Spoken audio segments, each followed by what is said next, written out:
opinions expressed in this program are those of the speakers and do not necessarily reflect the views or positions of any entities they represent. Find us on the web at mbradio.us.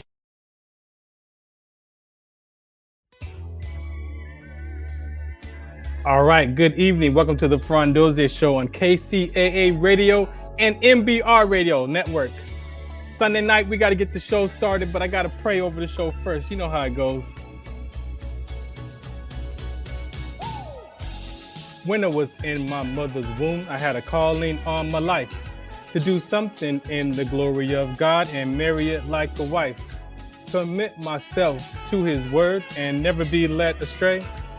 And when it's all over, when he comes, I'll be glad to see that day in the morning time. All right. Well, good evening. Welcome to the Farron Dozier Show on KCAA Radio 106.5 FM, 1050 AM. Also streaming from the KCAA Radio.com website and MBR Radio Network. Got a full show for you tonight. Once again, I don't even know what to call this because I've been here for 3 years. I've been on the air for 14 years. I don't even know what season it is anymore. So we just gonna kick it off for June. Got a full deck tonight. I have a military veteran that's gonna be on the show tonight. I got Alan Emanuel who's back. I got Michelle Jackson who's back, my therapist. We're gonna have we're gonna go beyond mental toughness. We're gonna go to some mental health talk tonight. So I got backup now. So I've been waiting for this talk here. Let's see. Let's do some introductions before we play the comical. Jennifer, how you doing? Good. How are you? Good. Thank you for hanging out tonight. You're welcome. Do me a favor. Do a little bit of introduction, but don't give it all away. How's that? Okay. I'm presently academic librarian in New York State, and I was in the Coast Guard for 7.5 years, and I was a mechanic and did search and rescue and law enforcement. And I've done a lot of different things in between. So yeah, we'll get into some of that tonight. Yeah. Again, thank you for hanging out with me for the Trench Talk segment. And who else we got here? Coming to the stage. What's happening? Well, hello. How you be, man? How you be? You know, I'm alive. I'm excited to be alive. I'm happy to be here, and I really just am appreciative of an opportunity to be able to share with the people again. Yeah. Alan Emanuel here, the happiness coach, and that's what we bring is happiness.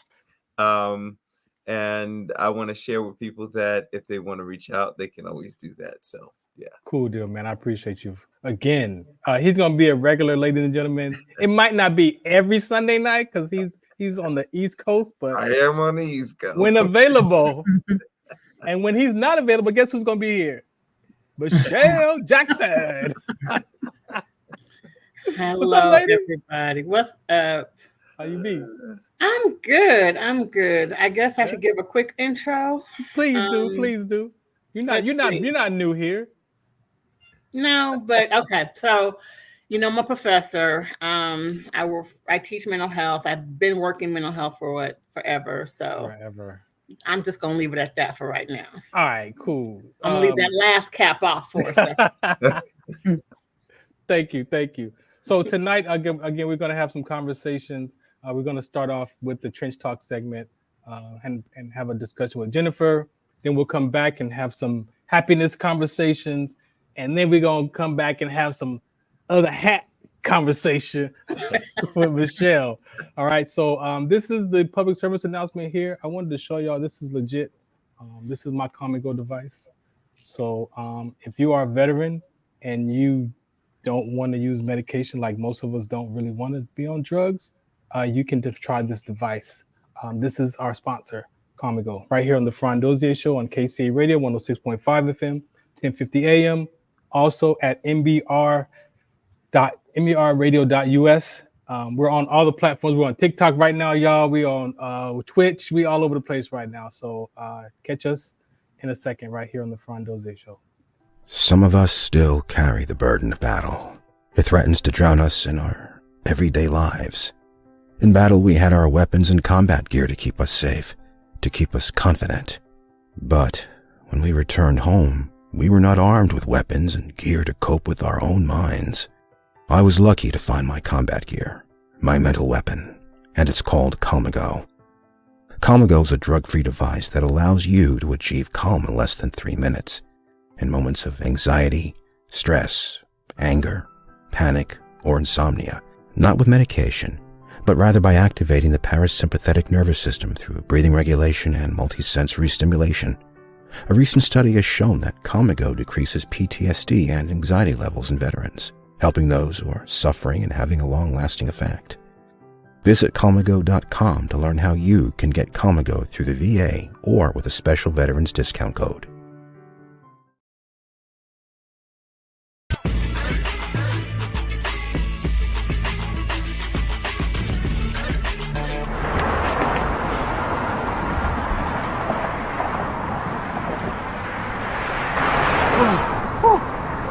Hey, what's up, man? How you doing? I'm blessed, my brother. How you doing? I'm good, man. I'm good. Hey, did you see the game last night? Oh, that was a good game. But did you see the shot?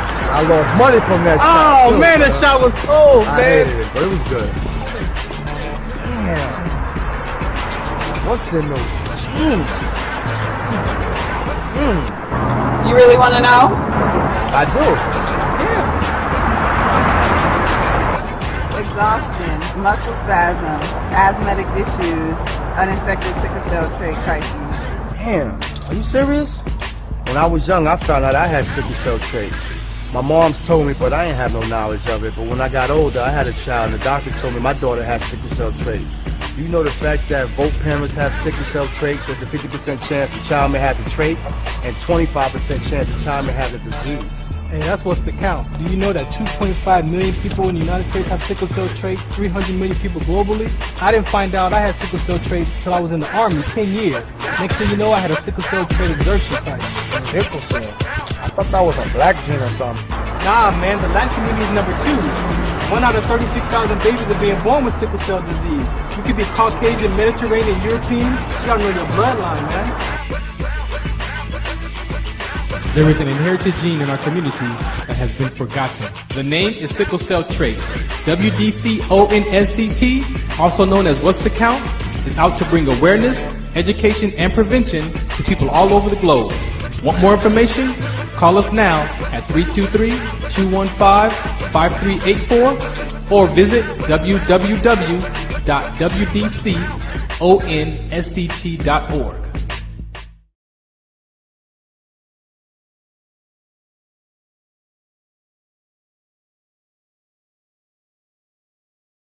Tune in to the Farron Dozier Show on KCA Radio 106.5 FM, 1050 AM. Also streaming from the KCARadio.com website on Sunday nights at 8 p.m. Pacific Time. Brought to you by Sports Collective TV, Sports Collective Radio, and Sports Collective Media.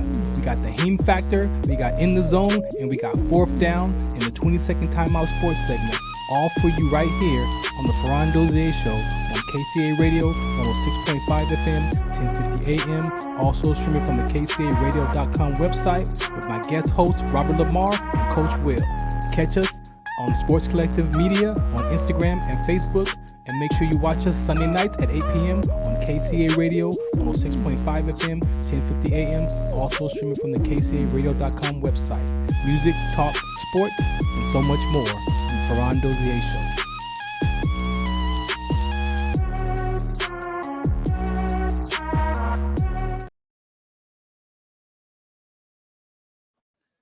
All right, welcome back to the Farron Dozier Show on KCA Radio 106.5 FM, 1050 AM.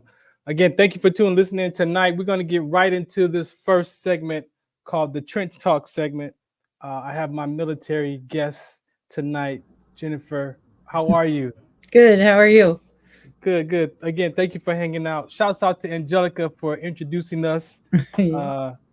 She has been a teammate in this conversation around my military talks. She's been a guest, I think, when I first started my Trench Talk show, somewhere like 2013 or 14 or somewhere. She's been a guest. So let's get right into your conversation. What was going on before you chose to join the Coast Guard? What was going on in life? I had got a associate's degree. I wanted to be a marine biologist, and I got an associate's degree. And I thought my father was going to lose his job. It was when they were downsizing factories and things like that. So I thought it would be a burden on my family, which I actually wasn't, because I funded my education through student loans and awards, but I didn't know that at the time. I didn't really know much about education. Yeah. So anyway, I thought I would get into the military and get the GI Bill to finish my school. Yeah. And I found that the Coast Guard had a marine science technician. So I thought that would be a good like rating or MOS to go into. And also I could get the money to pay for my further education. So it's funny, not funny, but it's funny because I advocate with sickle cell community, and I posted a question on Facebook the other day in one of the sickle cell groups to ask people, have you ever felt like you were a burden on your family? And so I wanted to ask you, when you say that you felt like you were a burden, like what were you thinking? What did that feel like for you to think that you was a burden? It just felt like I wasn't doing my part. Like, that I don't know. I've always valued, my family valued education, so I valued it as well. And and also a lot of my family members served in the military, so it wasn't that far to jump to do that. It wasn't. It was talked about, and so I don't know. Service was something, but also just wanting to be independent and not cause them to have stress. So we're going to talk to the therapist about that, because I know that is a real thought for human beings as to being a burden on our family. So I can only imagine if it comes across like that, if you have a illness, but you're talking about just trying to get an education and feeling like a burden. So I want to say that could weigh us down in life, thinking that. And so I appreciate you for saying that. So so why the Coast Guard of all the branches? Because I really I wanted to. I'm a really good swimmer. I was a competitive swimmer in high school, and I did not want to kill anybody. So I thought search and rescue would be my jam, and it was. And so I had some training as rescue swimmer, like lifeguard training anyway. So it was kind of a natural fit, and I love the water. So so I have a sports show here as well. So you said you were swimming. Give me this whole swimming conversation. How did that start?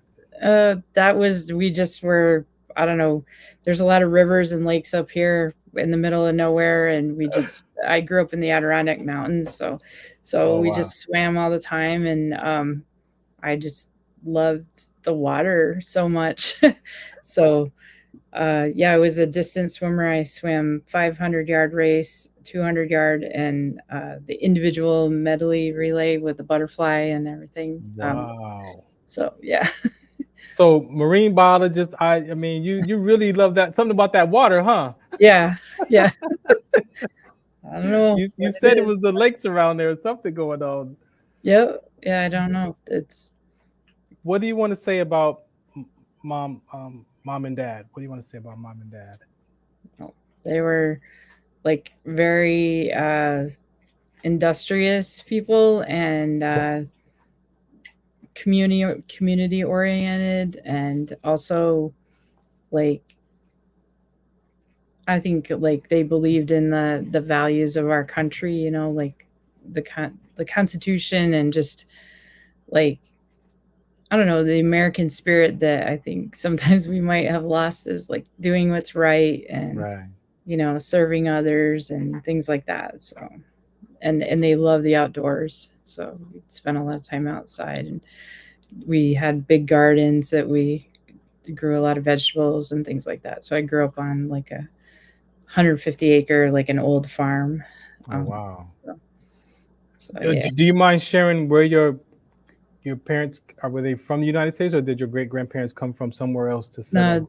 My mom's side is Canadian, Okay. So, and they came from Scotland and Ireland, and my dad's side is like French and English, Yeah. and they were from like the Vermont area. So Cool. yeah. So I would imagine the mental toughness as a swimmer, but who would you credit that mental toughness developing from? Your parents, your environment, swimming? Probably my environment, Yeah. my family. My dad, he had some things that he did that were like more toward his son. Like he's like said he wanted a son, and he didn't really want a daughter. I'm the firstborn. Okay.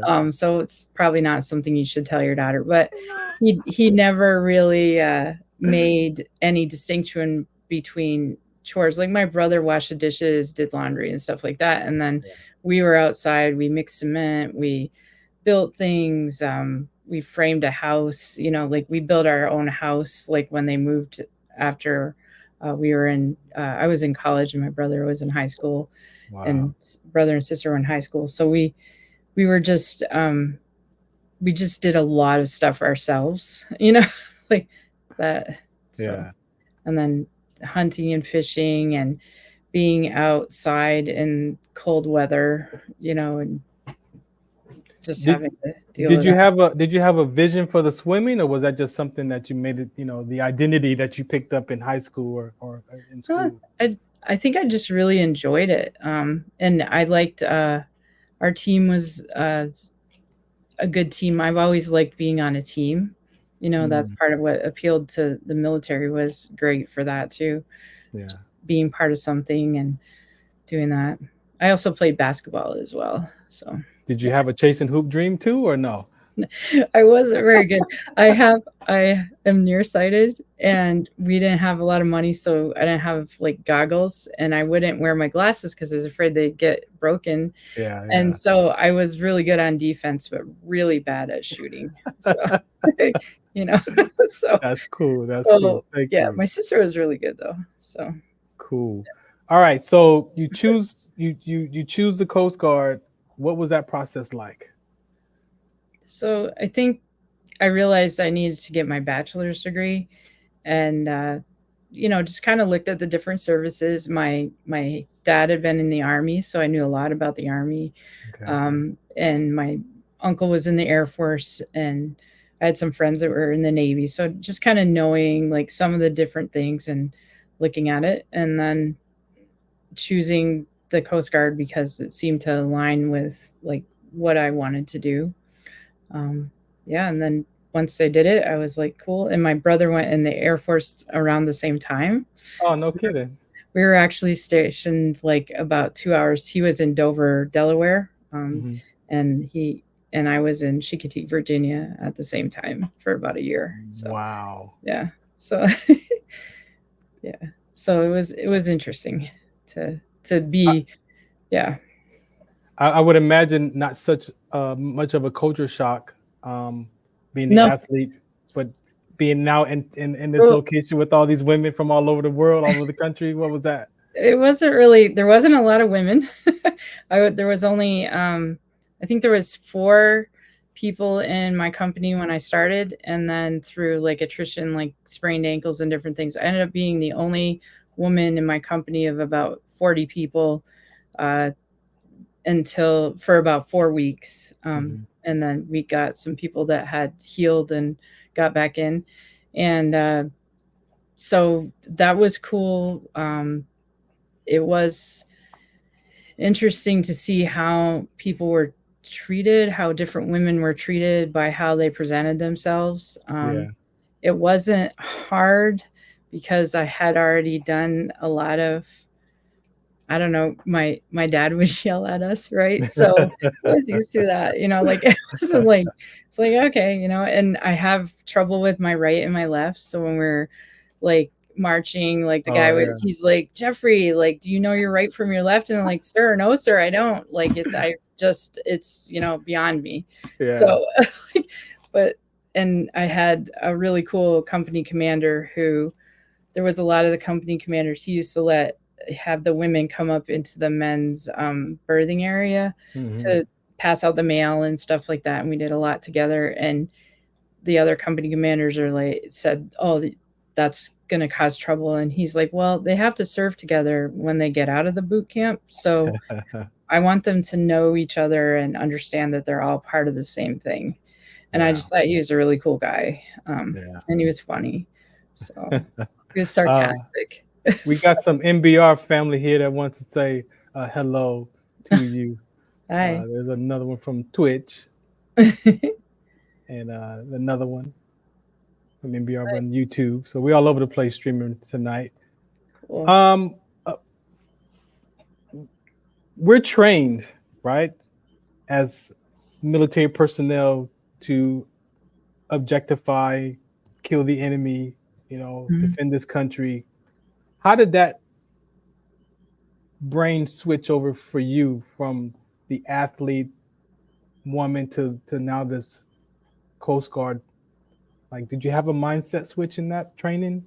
Yeah, I think so. Like, there was a lot of talk in my family, like, I think because of hunting and different things like that. But this was more like that law enforcement training where you have to decide, like, I really did a lot of thinking about like my stature and like if there was somebody much larger than me, what would I do if they were a threat, like when we were boarding somebody or something like that. So yeah, definitely thinking in that sense of like, it's different than a civilian mindset, I think, and also when you are handling people, you learn to stay very calm and like de-escalate, because somebody calls in and they're in a panic about like their boat is sinking or it's on fire or something. You have to be like, okay. And you have to make sure you get the details as fast as you can and as accurately as you can so we can find them. Right. And you have to just keep yourself like at this low key, like even if inside you're not. Right. Yeah. So, and I didn't really realize that until like how much that was kind of makes your blood rush or whatever it was. Is I was on my day off and the search and rescue, we had alarms that went off, kind of like the fire department. Yeah. And the alarm went off and I realized my heart was beating really fast. But if I was on a case and I was on duty, I never noticed it. Like, because you're just in the moment, Right. So that adrenaline rush. Yep. And then like with my mom never really got this either. It was funny. In hurricanes, you run toward that disaster. You don't leave. Everybody else is leaving. And my mom is like, well, you're going to leave, right? And I'm like, no, we don't leave. Like no, we don't leave. We're the ones that go out and check on everybody and get people off of places and stuff like that. And she's like, well, what do you, she was not happy about that. So what do you want to say about your 7-year military career? Anything you want to point out, you want to share? I think, I loved like all these beautiful places that I got to be, and we would do area familiarization and we'd ride around and we have to know the landmarks and everything, and just being able to see those places, all the people I got to meet, and just the confidence it gave me to really understand.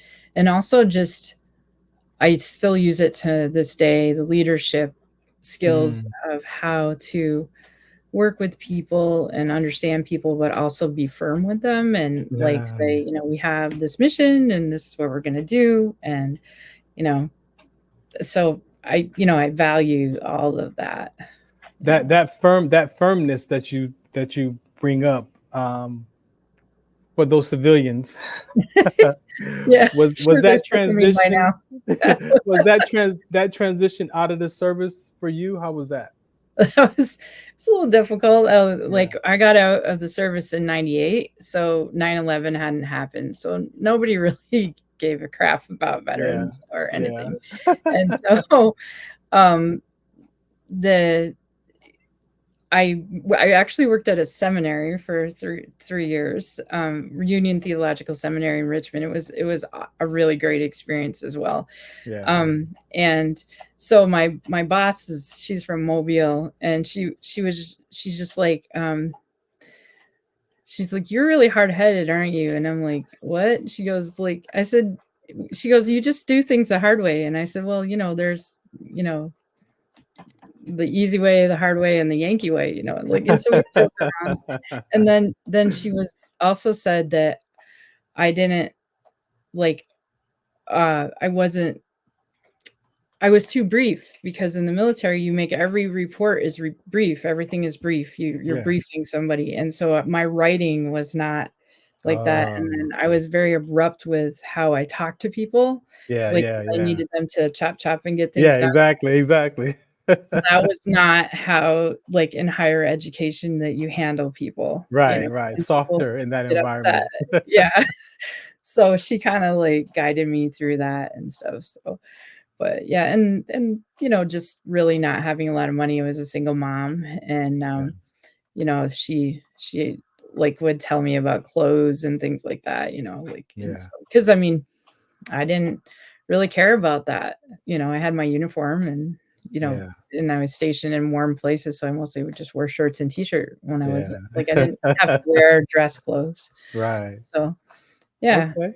So and so today, what's going on with Jennifer today? What are you up to today?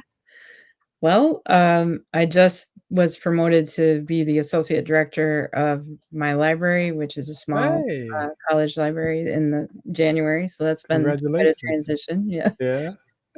Using some of those leadership skills.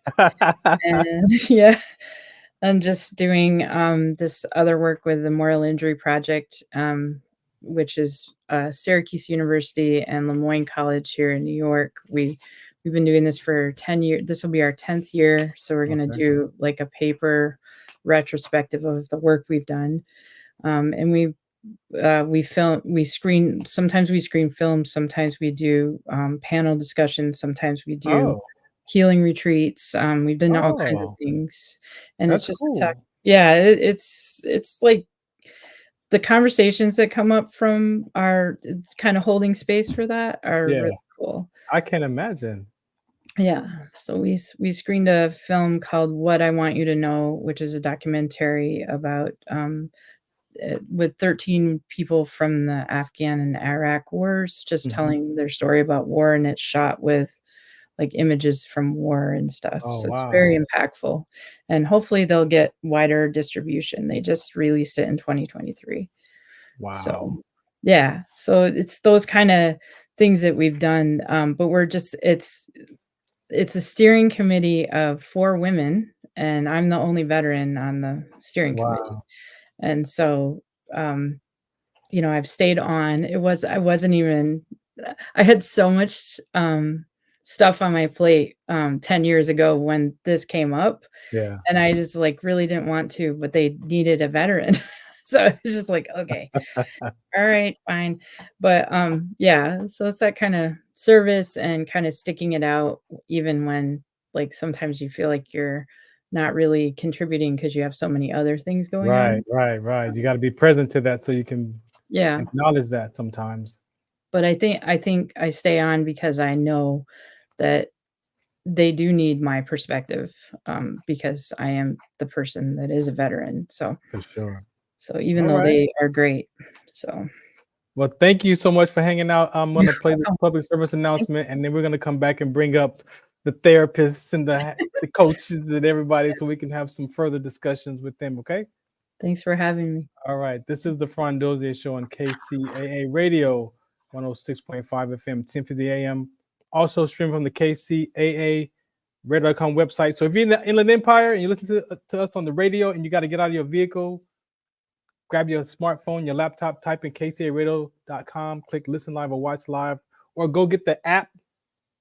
MBR Radio has an app, and also KCA Radio has an app. So guess what? You can listen to us from wherever you go now on the planet, right from your device. So the Farron Dozier Show on KCA Radio, MBR. Shout us out, what's the count? Some of us still carry the burden of battle. It threatens to drown us in our everyday lives. In battle, we had our weapons and combat gear to keep us safe, to keep us confident.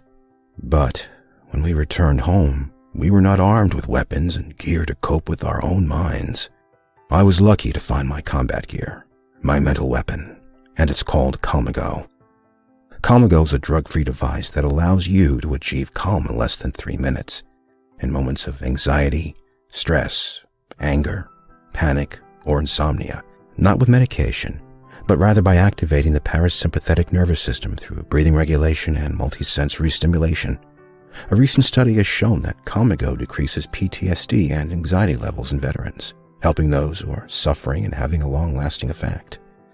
Visit Calmago.com to learn how you can get Calmago through the VA or with a special veterans discount code.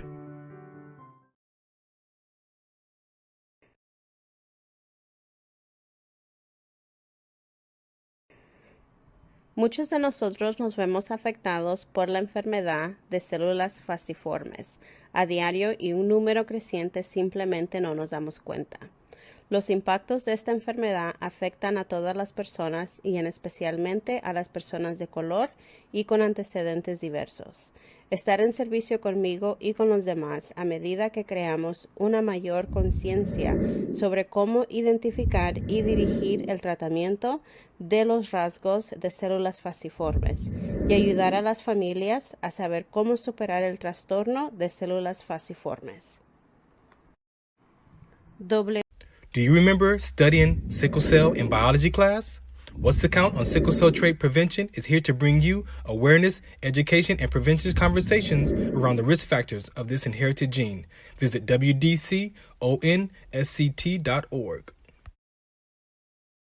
Zetovia salve, made from natural and organic ingredients, good for inflammation, poor circulation, hemorrhoids, yeast infection, lip sores, dry coughs, eye pain, minor cuts and bruises, and ready to purchase at botanicaherbalco.com. botanicaherbalco.com. botanicaherbalco.com. All right, welcome back to the Farron Dozier Show on KCA Radio and MBR. Let's bring to the stage. What's up, yo? What's going on? How you be, man? How you be? You know what? I'm happy to be here and doing well tonight at about 11:32 p.m. here on the East Coast. East Coast. When the East is in the house, oh my God, danger. Yes, Atlanta. So, you heard some of the conversations with Jennifer before I bring her up on the deck. What do you I think it was just fascinating. Her work is fascinating, right? Being a veteran is a fascinating thing, in my opinion, and getting to live life on that side of life. It's a part of life that I think a lot of people don't experience. So just hearing those conversations, one of the interesting things that she said was when she said, this kind of like idea where she had to always be paddling, from underneath, and then on top, showing that calmness. I think that is something that a lot of people can emotionally connect with, because we all have that part of our lives where we're expected to perform, but at the same time, not show it. And that, I think, is a conversation to be had, because sometimes because of that reality that we have to kind of create dual realities, one or the other gets kind of stomped over, if that makes sense. So it's that conversation underneath of how much stress am I putting? Of course, self-care is really important, right? But also like, how is that being interpreted in when you're off of your job, or you're no longer required to do that? Do you take the time to process through what that really means to you? Because I do think that there are a lot of people, and I know for a fact there are people who show up, and I'm not saying this is Jen's situation, but there are people who show up with anxiety issues, and a lot of times it stems from that start. Energetically, emotionally, you are living two opposite kind of dualistic experiences, and you're either attaining to one, or your identity stuck in one, while the other one is never addressed. And anything that so what came up for me was there's always a possibility in human beings of silent trauma. Yes, we suffer in silence a lot.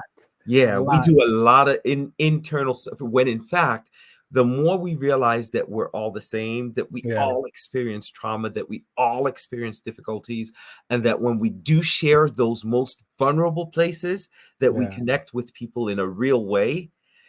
That's big. Like we were talking about, I had a thing I did on Instagram Live where I was talking about that. Like, what do you do? What do you do when Yeah. you're trying to create happiness in your life? Are Yeah. you just pretending like you want to be happy, or are you able to first come centered with like what's happening right now? Right now, yeah. Because that if you're not processing what's happening to you in the moment, what you end up doing, you either live in the past or in the future, which we've talked about before, but Yeah. you also are suppressing what's possible at the moment, and that doesn't get processed. And anything that's not processed, you end up with a problem. Well, that's one of the things as veterans we talk about, is that they teach us how to turn that on, but not to turn it off, right? And then you spend your whenever that career ends, you spend life trying to figure out that, I call it the up tempo, because my brain is so high, thinking and doing 7 things at one time, and you're responsible for all this stuff, and then you get home and you're like, okay, so now what? What just happened?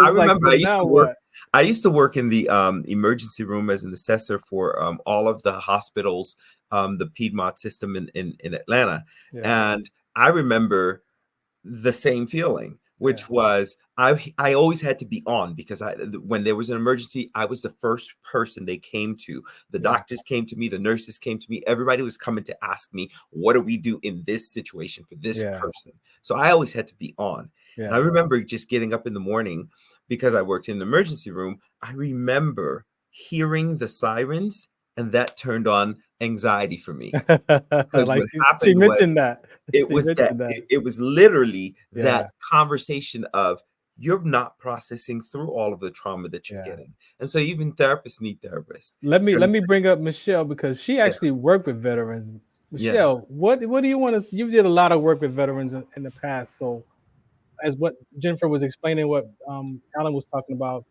you have anything you want to share on that? When I worked with the veterans, they were both veterans and currently, enlisted, currently serving. So I worked with a lot of them actually on the mental health units. And what I saw was depression. And this was before anxiety became anxiety, right? So they were like, we're not able to process. I don't understand what's going on with me. I just feel really, I don't know. Yeah. Right? That was because they didn't have a label for it at that time, or a title for it at that time. Yeah. So everybody got pushed into the depression category, because they didn't know how to discuss or talk about or identify what they were feeling. Then 7 years ago, anxiety pops up, right? So during the time that I was there, because they didn't have that label or that title of anxiety, we focused on how to treat their depression and how to help them focus on their current situations. We were helping them process, you're in boot camp right now, and no, you can't get out. Right? You're not allowed to get out. I don't care if you just shot yourself in the foot, you ain't getting out. You still got to heal this foot, and then you're going back out. And that's what we were dealing with back then. So, I look at these different, I don't like the word titles, but that's kind of what it is. It's kind of like a title or a label. And, the labels. And to be honest, when anxiety came out as their diagnosis, I didn't understand it. It didn't make sense to me, because back in my day, when we were upset or stressed out, it was just, I'm nervous or I'm stressed. Right. Process it, get over it, and move on. Right? Yeah. I had to learn most recently the difference between being nervous and excitement, because they feel the same. It's like almost the same body sensation. So it's like, okay, am I nervous, or is this anxiety, or am I excited? So I had to start paying attention to my sensations. And then, like you said, what am I up to right now? And see where that was coming from. Jennifer, they've made some comments about the mental health aspect of it. You want to share anything that you heard, or you want to? Yeah. I do think you have to pay attention, because you can get all caught up in it, and then you don't take care of yourself. Like you just keep going in that state, that high state. And and if you're used to, I think the part of the military teaches you to ignore some of that, and you have to undo that a little bit. And that could be a lifelong journey undoing that. Yeah. Yep. You know, I literally had a patient when I was on the mental health floor in San Diego on Balboa. I had a patient who literally, when I say shot himself in the foot, I literally mean he shot himself in the foot trying to get out of boot camp. Trying to get out, because he did not realize how intense boot camp was going to be, and he was on the Marine side. And they literally made him heal his foot, and they sent him right back out. And 3 months later, guess what? He's back in. He was back on the floor. This time it was because he was suicidal. Oh, wow. So he never even processed any of what he was feeling during that time that he was in boot camp. And they were just like, suck it up. And us on the floor were like, wait, that don't make sense. Don't suck it up. Like, we can't just have him suck it up. We got to take care of this. Yeah. But see, I think that's the point, right, Michelle? Like, you have all of these emotions and experiences. You're trying to process through them, and then you have different messages coming at you saying, well, suck it up, or don't do this and don't do that. And the truth is, as human beings, and I say this all the time, as human beings, we weren't made for the type of stresses that we're placed under consistently. We were made to have stressors and come back down to our get back down to your baseline. But if you what is that up there and constantly up there, do you understand how that can maybe relate to how you are avoiding a part of you that really needs just to be able to actually see yourself as human being and process what you're experiencing? That is what allows you to actually be able to move on.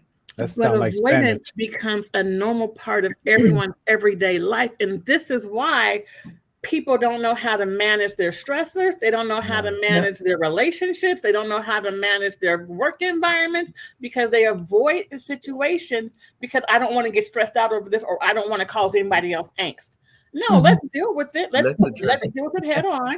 I'm a big girl. You're a big boy. You're a big girl. Let's deal with it and face it and then move through it. But people don't know how to do that. But see, I know, and Jennifer, you can probably speak to that as well. In the service, you don't get that kind of time. You don't. You don't get that kind of time. You don't. Like the training that you start off with, this is going to not just save your life, but save the next man and maybe your whole squad or company's life. So you don't get a chance. And that's why I asked her, at some point in that basic training, that brain clicks over from that civilian personnel to a military personnel. And then once that clicks, depending on how long you stay in the service, you've got to figure out how to turn that off. Yeah. And a lot of veterans don't have those skills to be able to turn it back off. Yeah. And that was one of the things that that's why I developed Image in the Mirror, because I wanted people to be able to look at that mirror and that image in that mirror, not only to see who's in that mirror, but to love the reflection looking back at them. And so I developed that way back when I was working with the Navy, at military. And what I saw when I would work with my patients is they couldn't look at the mirror and give positive affirmations. They couldn't do it. It took them weeks, sometimes months, to be able to give themselves 5 positive affirmations without crying. Without crying. I would agree. Yeah. And see, it's something that I had to work with my patients with, because I saw what they needed, but nobody else was willing to give them that. And so I had to take that time and develop that program so that way they could, I'm okay. I might be flawed, but I'm okay. I just about a year or so ago looked in the mirror and was like, I'm looking for the 19-year-old Army body, and that dude was gone. I got grandpa. Where did he go now? And I'm like, where's the Army? Where's the 19-year-old? But I had to do that work to say, hey, and also I had to go talk to people. They said go, find some people to talk to. So I talked to my mom, like, Mom, this is how I see myself. She's like, where you get that from? Like, she was like, all the ways that I saw myself. She's like, what are you talking about? Like, That is not. Okay, so Can I so say? think about Yeah, go this ahead. though, Farron. Think about Yeah. this. Every time I come onto the station and we take that picture, I go, oh, look at that, I'm all fat, blah, blah, blah. Right? Because I still see the little 18, 17-year-old skinny itty bitty girl. Exactly. And now I'm like, wait, where all this come from? And people are like, you're not fat. And I'm like, who says? Who said that? I see, Yeah. right? And can I say just that is why I think it's important to give people permission to get help. And sometimes it's not family members that are going to give you the help you need. Sometimes it's going to be, somebody, maybe a professional, maybe somebody who actually has gone through it before and has overcome that thing, right? Yes. So I think it's always a good first step to ask someone else to walk that walk with you. Because a lot of us try to walk, we were talking about this earlier, try to walk through the walk by ourselves. We try to do this whole thing of, I got it, I can do it, I can. And if it was that simple, then we would all be okay. Then y'all wouldn't need me. Yeah. Well, and we tend, if we talk to ourselves too much, we're not going to get farther, like we learn by reflecting with each other. Yeah. It's like giving yourself permission to be human. This is what I constantly remind people, because even in some of the work that I do with people around like experiencing your highest self is just that. It's like, can you be human? Can you allow yourself to have that space? It's difficult to be human when I think Michelle said it. When you're looking at there's something wrong over here with me. When you're dealing with, like Jennifer mentioned, I'm a burden. When you're dealing with these self-talks that doesn't happen today. You're talking about childhood stuff that you've been through, and you're still dealing with that as an adult, and you've never peeled that off and addressed it. And so now you're living with all that stuff. I don't belong. I'm on my own. I'm not good enough. There's something wrong. Like any one of those is too many. Even if you're living from one of those. But we don't have the skills as a society as a whole to be able to manage those emotions from inside. I've been working mental health for 30 plus years, right? And I still find myself sometimes sitting in a dark corner like, what the heck is going on in my life right now? And I know all the things to do. I know it all. But again, we are our own worst critics. And if we don't reach out to somebody who has a little bit different of a different insight and perspective, we're going to stay in those dark corners. Absolutely. Go ahead, Jennifer. I was thinking too that, you lose, like when you get out of the service, you lose your community immediately. And that's one of the things I miss the most about it. And we used camaraderie. We miss that camaraderie. Yeah. Every Friday we would have, when I was stationed in Sankey, we'd have we'd play volleyball for like 3 hours and have a cookout at lunchtime after our inspection. And it was just like everybody's letting loose. And like after work, we would play basketball and outside, and was all these things that we just did together. That's hard to do by yourself. You can shoot hoops by yourself, but when you're like messing around with your crewmates and, like trash talking and things like that, it dissipates that stuff. And even though it's not direct, it helps you see yourself as part of that group. And I think it gives you an outlet. Gives you definitely the outlet. And I think that we don't have a lot of opportunities, like we don't do those pickup things, or then you got to drive to it, or that was always right there, that humor and messing around. It was a bond. Yeah, that's a bond. Most, I would say 99% of the veterans would, if you ask them what they miss the most, is that camaraderie. Is like the number one, because when you're away from that, and like I said, you get home and now you're sitting by yourself, it's like your value of who you are as a person now is, I'm not that. You talking about identity crisis? Like I said, you got to add all of that up, plus the anxiety of what's next. If you got to look for a job and you didn't get in, like, so that humanness is ridiculous. So I'm gonna play this PSA. We're gonna come back, wrap up the show, and then see what my crew has to say. This is the Farron Dozier Show on KCA Radio 106.5 FM, 1050 AM, and MBR radio.us. Shout us out what's the count. Some of us still carry the burden of battle. It threatens to drown us in our everyday lives. In battle, we had our weapons and combat gear to keep us safe, to keep us confident. But when we returned home, we were not armed with weapons and gear to cope with our own minds. I was lucky to find my combat gear, my mental weapon, and it's called Calmago. Calmago is a drug-free device that allows you to achieve calm in less than 3 minutes in moments of anxiety, stress, anger, panic, or insomnia, not with medication, but rather by activating the parasympathetic nervous system through breathing regulation and multisensory stimulation. A recent study has shown that Calmago decreases PTSD and anxiety levels in veterans, helping those who are suffering and having a long-lasting effect.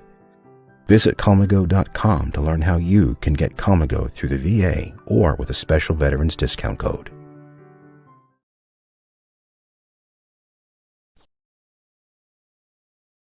You're listening to the Farron Dozier Show on KCAA Radio, 106.5 FM, 1050 AM in the Inland Empire. Also streaming from the KCAARadar.com website, MBR Radio, TuneIn Radio, Pandora, Google Play, Blog Talk Radio, iHeartRadio, Podcast, Stitcher, Amazon Radio, just to list a few. Oh yeah, and the streaming videos are located at Tiki Live or Rumble under the Farron Dozier Show. Catch us live or catch us on the archives at Farron Dozier Show. Shout us out what's the count. Visit farrond.com for more information.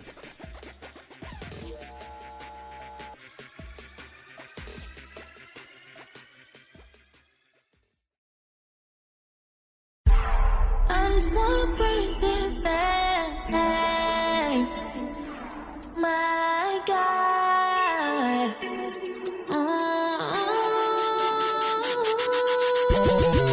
Lift his name up high, dedicate this life, give him all we got. Testify with our hands out, I keep him up in the sky. I just wanna praise.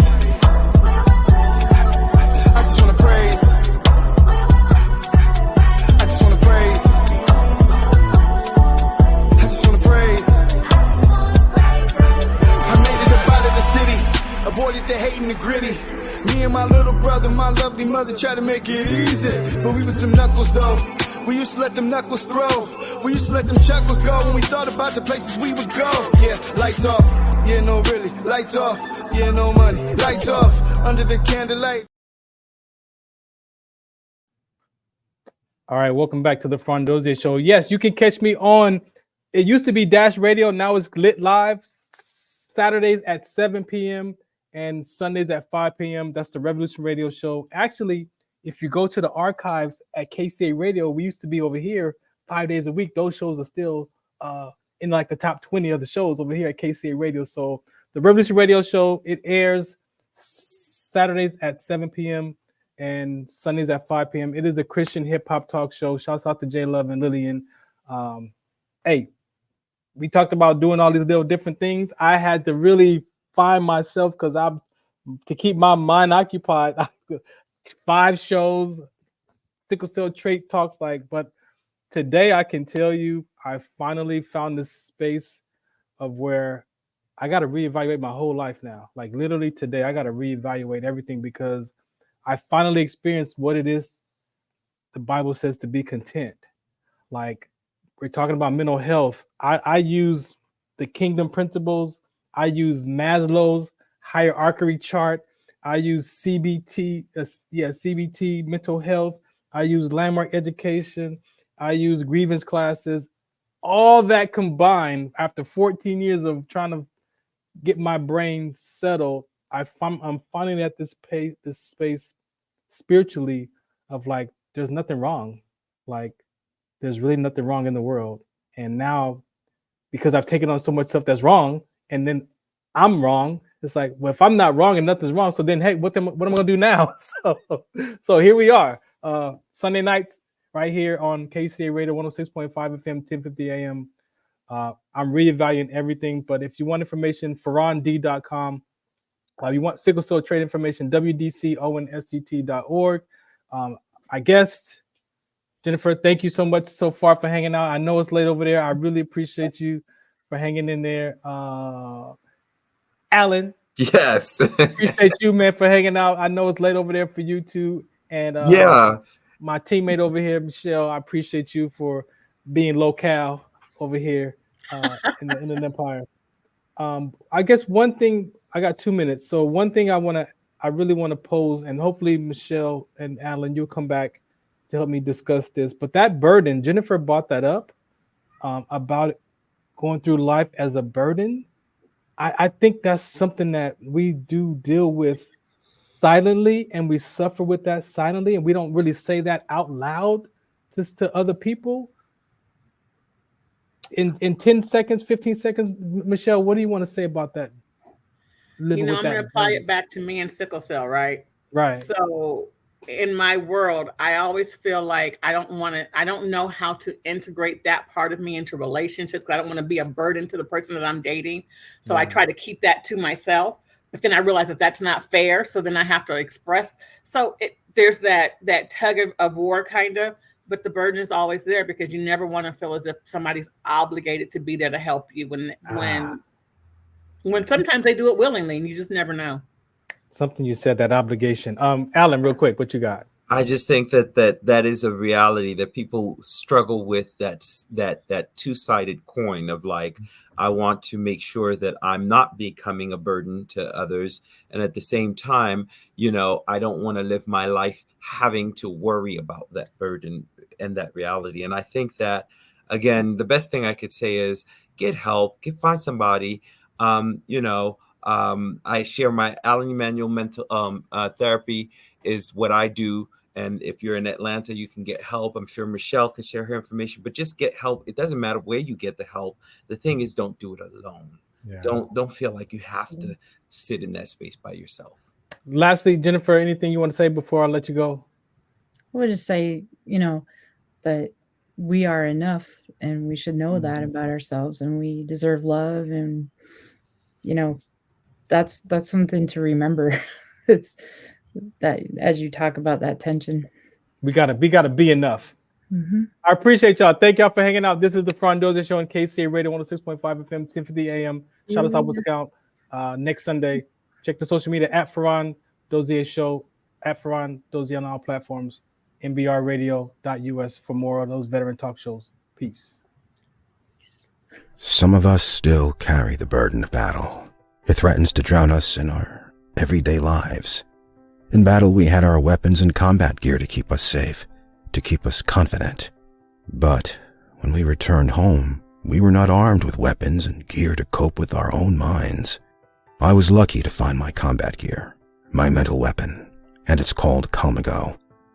Calmago is a drug-free device that allows you to achieve calm in less than 3 minutes in moments of anxiety, stress, anger, panic, or insomnia, not with medication, but rather by activating the parasympathetic nervous system through breathing regulation and multisensory stimulation. A recent study has shown that Calmago decreases PTSD and anxiety levels in veterans, helping those who are suffering and having a long-lasting effect. Visit Calmago.com to learn how you can get Calmago through the VA or with a special veterans discount code.